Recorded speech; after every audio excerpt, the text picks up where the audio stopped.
A few moments later.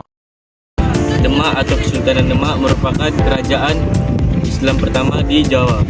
Kerajaan yang berdiri pada abad ke-16 ini didirikan oleh Raden Patah dan mencapai masa kejayaan di bawah kepemimpinan Sultan Trenggono. Kerajaan Demak terletak di daerah Demak, Jawa Tengah. Demak awalnya merupakan wilayah kadipaten yang tunduk pada kekuasaan Majapahit.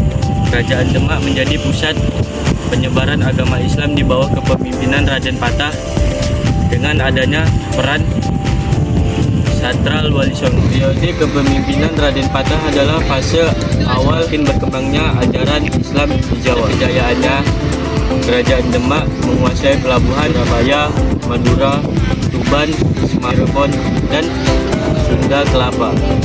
Kadipaten-kadipaten pedalaman seperti Madiun, Kediri, Malang, Pati, dan Pajang sumber utama pertanian dan peternakan sebagai komoditas dagang. Beras Jawa merupakan komoditas penting dalam perdagangan internasional di Nusantara. Lama di Pulau Jawa yang didirikan oleh Raden Patah pada tahun 1478. Raden Patah adalah bangsawan kerajaan Majapahit yang menjabat sebagai Adipati Kadipaten Bintara Demak. Ketenaran Kesultanan Demak yang didapat dari Wali Songo.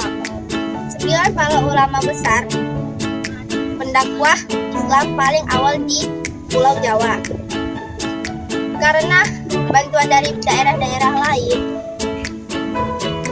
Raden Patah memutuskan hubungan dengan Majapahit yang saat itu berada dalam kondisi lemah.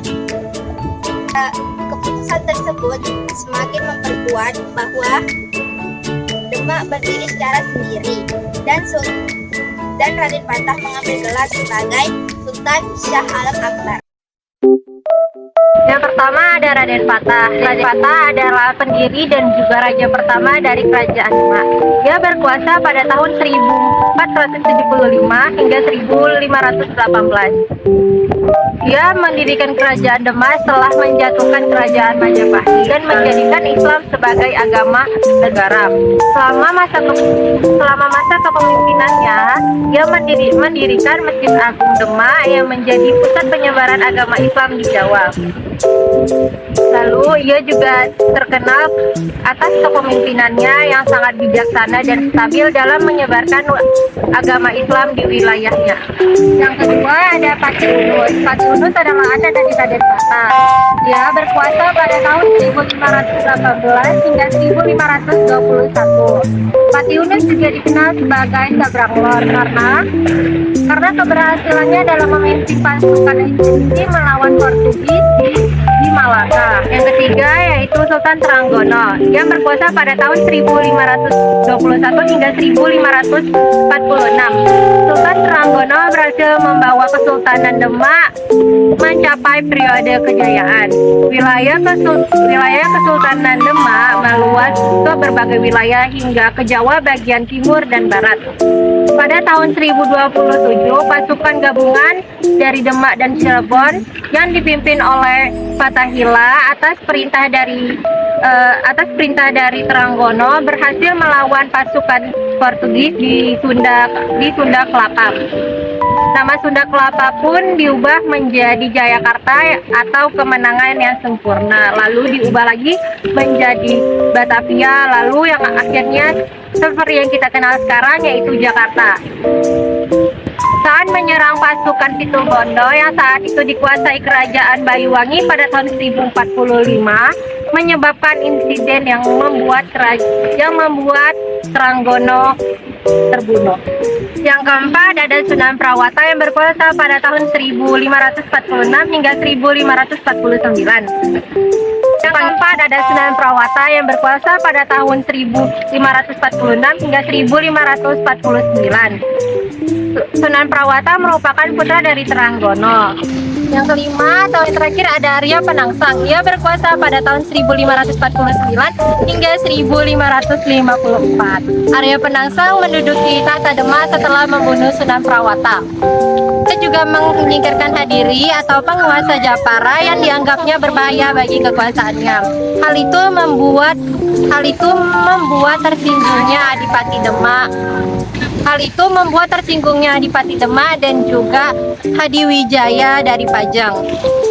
Meski begitu, Arya Penangsang berkuasa sampai pada tahun 1554, yang pada akhirnya ia disingkirkan oleh Hadiwijaya yang dibantu oleh Ki Ageng Pamanaha dan Ki Penjawi dan oleh Anak Sutawijaya. Dan akhirnya kedudukan pun dikuasai oleh Hadiwijaya dan dipindahin ke Pajang. Itu juga menjadi berakhirnya dari Kerajaan Demak. Kerajaan Demak mencapai puncak kejayaan pada masa pemerintahan Sultan Trenggono, yaitu pada tahun 1521 sampai 1546 Masehi. Masa pemerintahannya ditandai dengan beberapa faktor penting, yaitu yang pertama penguatan ekonomi, yang kedua ekspansi wilayah, yang ketiga pengembangan budaya, dan yang keempat penyebaran Islam. Namun kejayaan Demak tidak berlangsung lama. Setelah Sultan Trenggono wafat, terjadi perebutan kekuasaan di dalam kerajaan. Hal ini membuat kerajaan Demak semakin melemah dan memberikan kesempatan bagi kerajaan-kerajaan lain, seperti kerajaan Pajang dan Mataram, untuk menguasai wilayah Jawa. Meskipun demikian, kerajaan Demak tetap memberikan warisan budaya yang sangat penting bagi Indonesia, karena Demak merupakan kerajaan Islam yang pertama berdiri di Jawa yang berhasil memberikan pengaruh serta berpengaruh yang sangat kuat. Perang saudara antara Sunan Prawoto dan Arya Penangsang telah kematian Sultan Trenggono. Konflik ini disebabkan oleh perbuatan kekuasaannya dan dendam karena Sunan Prawoto membunuh ayahnya Pangeran Surowiyoto.